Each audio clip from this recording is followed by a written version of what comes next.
오늘 이 새벽에 아침에 주신 하나님의 말씀 신명기 6장 4절에서 5절 말씀입니다.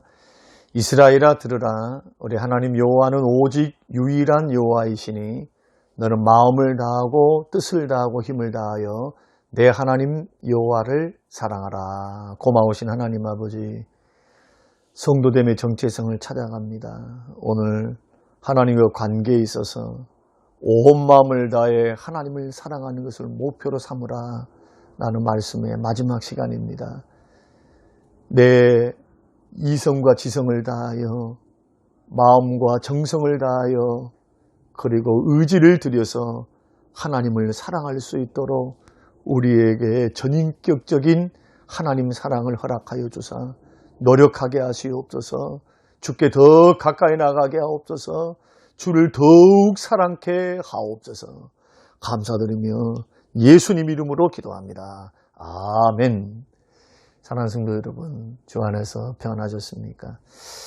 저는 하나님을 사랑하는 세 번째 방법, 마지막으로 힘을 다해 사랑하라 라는 제목으로 말씀을 나누고자 합니다. 힘을 다하라는 것은 의지를 들여서 행동으로 사랑하라는 것입니다. 하나님의 사랑의 결정체, 하나님의 사랑의 완성, 내가 하나님을 사랑합니다 라고 하는 완성은 뭐로 이루어져야 되냐 하면은 행위로, 순종으로 이루어져야 합니다. 의지를, 생각을 통해서 하나님을 사랑하고 감정, 거룩한 정서를 통해서도 하나님을 사랑하지만 이 둘이 합쳐져서 나타나야 될 것, 뭘 통해 나타나야 되느냐, 삶의 행동, 계명 순종을 통해서 나타나야 된다. 그래서 주님은 나를 사랑하는 자는 나의 계명을 지킨다. 하나님을 사랑하는 것은 이것이니 계명을 지키는 것이다. 순종이 하나님 사랑의 완성이라고 말합니다. 그러면 어떻게 힘을 다해 의지를 들여서 하나님을 사랑할 수 있는가? 그 방법이 세 가지인데, 첫째는 하나님을 신뢰해야 됩니다. 끝까지 온전히 전적으로 하나님을 신뢰해야 돼요. 순종하기 위해서, 의지를 드리기 위해서요. 고린도전서 13장 7절, 사랑은 모든 것을 믿는다 그렇게 말합니다. 사람도 믿지만 사랑하기 때문에 하나님을 믿습니다. 그래서 내가 하나님을 전적으로 신뢰하고 있는지 우리 자신을 좀 점검해 볼 필요가 있습니다. 욥을 들어서 좀 설명을 드리면 좋을 것 같습니다. 자, 욥이, 성경이 말하는 욥은 어떤 사람인고 하니 욥은 의인입니다. 동방의 부자입니다. 그리고 자녀가 10명이 있었습니다. 그리고 그 딸들은 미스 코리아, 아니면 세계의 가장 이쁜 딸들이었다. 성경이 그렇게 말합니다. 그리고 자신도 건강했습니다. 결혼도 했습니다. 그런데 하루아침에 다 잃었습니다. 재산 잃었습니다. 건강 잃었습니다. 자식 잃었습니다. 다 잃었어요. 삶의 모든 기반, 삶의 의미, 모든 걸 잃어버렸어요. 그런데도 불구하고 욥은 하나님께 분노하거나 원망하지 않습니다. 자, 욥기서 1장 21절 말씀 보면은 내가 모태에서 알몸으로 나왔은즉 또한 알몸이 그리로 돌아올지라 주시니도 여호와시요 거두시니도 여호와시니 여호와 이름이 찬송을 받으시라는 거예요. 어떻게 이런 말을 할 수 있습니까? 슬픕니다. 어렵습니다. 먹고 살기 막막합니다. 건강 잃었습니다. 자식 잃었습니다. 살고 싶지 않습니다. 그럼에도 불구하고 어떻게 이런 고백, 이런 찬양이 가능합니까? 그것은 하나님이 자기의 삶과 생명의 주인이심을 믿었기 때문에 그래요. 나의 인생과 삶의 주인이 누구냐? 하나님이시다. 누가 주셨는가? 주인 대신 하나님이 주셨다. 누가 거둬가시는가? 하나님이 거둬가셨다. 그러니까 하나님을 계산하고 하나님의 주인 되심을 신뢰하고 그분을 믿기 때문에 원망불평하지 않고 분노하지 않습니다. 세상 탓하지 않습니다.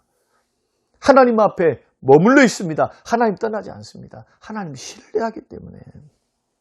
그러나 하나님을 신뢰하지 못한 부인은 어떻게 했습니까? 자, 욥기서 2장 9절 말씀 보면은 그 부인의 말입니다. 당신이 그래도 자기의 온전함을 굳게 지키느냐? 하나님을 욕하고 죽어라. 온전함을 지킨다는 게 뭡니까? 모든 상황, 이런 풍비박산되는 상황, 자식 죽었습니다. 재산 잃었습니다. 건강 잃었습니다. 목적도 의미도 다 사라져 버렸어요. 삶의 기반도. 그런데도 하나님을 신뢰하냐는 거예요. 이게 온전한 믿음입니다. 그럼에도 불구하고 온전히 하나님 하고 있을 거냐는 거예요.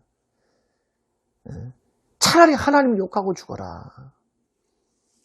이 차이입니다. 그래서 의지를 다해 하나님을 사랑하기를 원하면, 그래서 순종을 통해서 순종이 나가기 원한다면 여러분 먼저 하나님을 전적으로 신뢰하는 법을 배우셔야 돼요. 하나님이 주권적인 신앙, 하나님이 모든 것을 가능하시다. 하나님 것이다. 하나님이 이루신다. 하나님이 채우신다. 하나님이 거두주셨으니 거두가신다. 또 하나님이 채우시리라. 합력하여 선을 이루시리라. 이런 하나님에 대한 전적인 신뢰를 보내야 한다. 두 번째는 하나님께 순종해야 돼요. 이 신뢰를 바탕으로 신명기 3장 20절 말씀 보면은 내 하나님 여호와를 사랑하고 그 말씀을 청종하라. 사랑하니까 청종하라. 듣고 순종하라는 거예요. 듣고 순종하라. 자, 요한복음 14장 21절 나의 계명을 지키는 자라야 나를 사랑하니 하였습니다.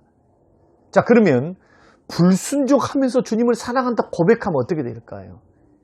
이것은 여러분에게 질문하는 겁니다. 자, 여러분들이 불순종하면서 자꾸 순종하지 않고 자기 뜻, 자기 생각, 내 뜻, 내 마음, 내 감정에 따라서 살아가는데 주님을 계산하지 않고 그러면서 주님 사랑한대요. 주일날 은혜 받았다고 하나님 사랑합니다. 이것은 주님을 기만하는 겁니다. 기만하는 거예요. 마치 이것과 같아요. 자, 부부가 살아갑니다. 몸도 섞고 살아갑니다. 사랑하고 살아갑니다. 그런데 몸은 그 남편과 그 아내에게 있는데 마음은 콩밭에 가 있어요. 그러면은 진정한 사랑입니까? 사람은 속을 수 있어요. 사람은 살면서 그럴 수 있어요. 몸은 이렇게 살고 있지만 마음은 콩밭에 갈 수 있다니까요. 그러나 하나님은 속일 수가 없어요. 그래서 순종하지 않는 사랑은 하나님을 기만하는 사랑이다. 이걸 우리가 반드시 기억해야 돼요. 순종은 하나님을 사랑하는 가장 확실한 방법이에요. 내가 주님을 사랑하고 있다고 하는 확실한 증거가 성경이 그렇게 말씀하고 있으니까요. 자, 출애굽기 21장의 말씀 보면은 히브리 종, 이스라엘도 종 제도가 있었거든요. 그 규례가 나옵니다. 그러면 이스라엘 백성들이 언제 어떻게 할 때 그 사회에서 종 노릇을 해야 되느냐 하면 빌린 돈을 못 갚았을 때, 아니면 도둑질했는데 도둑질한 물건은 배상하게 되어 있습니다. 7배. 자, 그 배상을 못할 때 그 집에 들어가서 종살이를 해야 했습니다. 그런데 세상과 다른 점이 있죠. 이스라엘에서는 7년이 되면 반드시 종은 놓아줘야 돼요. 7년째는 안식년이라 해서 어떤 배상을 못했든지 도둑질을 했든지 빚을 못 갚았든지 다 탕감해 줘야 돼요. 7년째는. 그런데 종 노릇하다가 종살이를 하다가 이 주인집에 있어 보니까 주인이 너무 좋아요. 주인이 너무 좋아가지고 자기 사랑하게 됐어요. 평생 나는 이 주인을 섬기고 살란다. 이렇게 결정을 딱 하게 되면요. 주인에게 먼저 말을 합니다. 그러면 주인은 이것을 재판장들, 장로들, 재판관들에게 가서 이야기합니다. 종을 데리고 가서. 그 종에게도 너 스스로 종이 될 것이냐? 이렇게 물어봅니다. 그렇다고 확답을 받죠.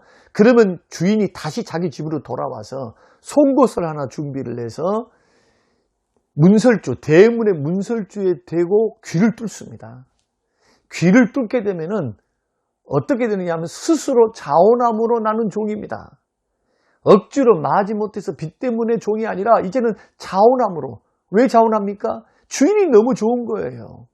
자기에게 너무 잘해주고 은혜를 베풀어 주기 때문에, 사랑하기 때문에 그렇게 섬기는 종이다. 사랑하는 성도 여러분, 그렇다면 한번 생각해 보시게요. 사람에게도 사랑하고 감동받고 좋아하게 되면은 스스로 종으로서 한평생 산다고 하는데, 그 크신 사랑과 은혜로, 그 십자가의 은혜로 독생자를 보내주신 그 사랑과 은혜로 구원받은 우리들은 어떻게 주님을 섬겨야 될까요? 자원함으로 섬기셔야 돼요. 기쁨으로 순종하셔야 돼요. 내 뜻, 내 생각, 내 환경이 먼저가 아니라 주의 뜻, 주의 생각, 주의 환경, 주의 의지, 주의 의도, 주의 마음, 이것이 먼저 계산돼야 된다. 그리고 자원함으로 섬기는 것, 이것이 주님을 사랑하는 방법입니다.